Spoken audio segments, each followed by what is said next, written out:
आम आदमी पार्टी ने राज्यसभा सेक्रेटेरिएट को ये कहा है कि राघव चड्ढा के पार्लियामेंट में बोलने पर रोक लगा दी जाए। मेरी खामोशी को मेरी हार मत समझ लेना, मैं वो दरिया हूं जो वक्त आने पर सैलाब बनता है। पार्लियामेंट में बोलने का मौका मिलता है, मैं जनता के मुद्दे उठाता हूं और शायद ऐसे टॉपिक्स उठाता हूं जिसे आमतौर पर संसद में नहीं उठाया जाता है। लेकिन क्या जनता के मुद्दे उठाना, पब्लिक इश्यूज पे बात करना कोई अपराध है? क्या मैंने कोई गुनाह कर दिया, कोई गलती कर दी? Have I done something wrong? ये सवाल आज मैं इसलिए पूछ रहा हूं क्योंकि आम आदमी पार्टी ने राज्यसभा सेक्रेटेरिएट को ये कहा है कि राघव चड्ढा के पार्लियामेंट में बोलने पर रोक लगा दी जाए। जी हां, आम आदमी पार्टी ने पार्लियामेंट को यह सूचित किया है कि राघव चड्ढा को पार्लियामेंट में बोलने का मौका ना दिया जाए। अब भला कोई मेरे बोलने पर रोक क्यों लगाना चाहेगा? मैं तो जब बात करता हूं देश के आम आदमी की बात करता हूं। एयरपोर्ट पर मिल रहे महंगे खाने की बात रखी, जोमैटो ब्लिंकिट के डिलीवरी राइडर्स की प्रॉब्लम रखी, खाने में मिलावट का मुद्दा उठाया, टोल प्लाजा लूट से लेकर बैंक चार्जेस लूट की बात करी, यहां तक कि मिडिल क्लास पे टैक्स के बोझ से लेकर कंटेंट क्रिएटर्स पर स्ट्राइक क्यों करी जाती है, टेलीकॉम कंपनियां कैसे 12 महीने में 13 बार हमसे रिचार्ज कराती हैं, डेटा रोल ओवर नहीं देती हैं, रिचार्ज खत्म होने के बाद इनकमिंग रोक देती है, तमाम इश्यूज मैंने सदन में उठाए। और ये मुद्दे उठाने के बाद देश के आम आदमी का तो फायदा हुआ, लेकिन इससे आम आदमी पार्टी का क्या नुकसान हुआ? भला कोई मुझे बोलने से क्यों रोकना चाहेगा? कोई मेरी आवाज को क्यों बंद करना चाहेगा? खैर, आप लोग मुझे अनलिमिटेड प्यार देते हैं। मैं जब जब आपके मुद्दे उठाता हूं, आप मुझे सपोर्ट करते हैं, मुझे शाबाशी देते हैं, मेरा हौसला बढ़ाते हैं। मैं आपको कहना चाहता हूं थैंक यू। जिसे कभी आम आदमी पार्टी का सबसे चमकदार युवा चेहरा माना जाता था, आज वही नेता अचानक सुर्खियों में है।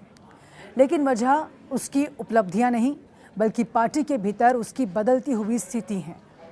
हम बात कर रहे हैं राघव चड्ढा की।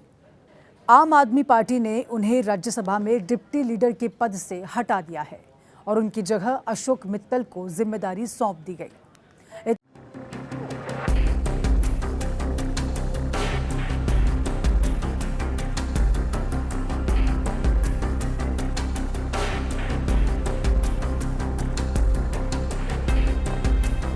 खास तौर पे देश का युवा इन ड्रिंक्स को ये सोच के कंज्यूम करता है कि ये हेल्दी है और न्यूट्रिशियस है, लेकिन उसे पता नहीं कि वो चीनी का घोल पी रहा है, जिसके चलते डायबिटीज, ओबेसिटी और लाइफस्टाइल डिजीजेस होती हैं। My question to the honourable minister through you sir is that what steps is the government taking to ensure that we put a ban on misleading imagery, ताकि ऐसा ना हो कि mislead करें visually और comply करें टेक्निकली।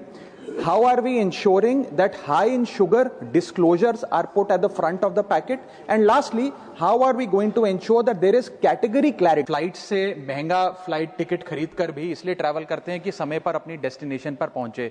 जॉब इंटरव्यू होता है, बिजनेस मीटिंग होती है, किसी को अस्पताल में मिलने जाना होता है, लेकिन कई बार देखा जाता है that there is hours of delay, कई घंटे का डिले फ्लाइट में हो जाता है, जिसके चलते कई बड़े नुकसान यात्रियों के हो जाते हैं। मैं माननीय मंत्री जी से आपके माध्यम से पूछना चाहूंगा कि क्या कोई ऐसा प्रावधान हम ला रहे हैं या ला चुके हैं जिसके चलते अगर डिले होता है फ्लाइट में तो पैसेंजर को कॉम्पनसेशन दिया जाए? अप टू 1 आवर्स का डिले अंडरस्टैंडेबल है, लेकिन 1 घंटे से ज्यादा डिले, अगर 2 घंटे, 4 घंटे, 6 घंटे का डिले होता है तो कॉम्पनसेशन होना चाहिए। जैसे अगर आपका बैगेज 1 केजी भी अगर एक्सेस हो जाता है तो फ्लाइट आपसे कई हजार रुपए पर केजी एक्सेस बैगेज के वसूलती है।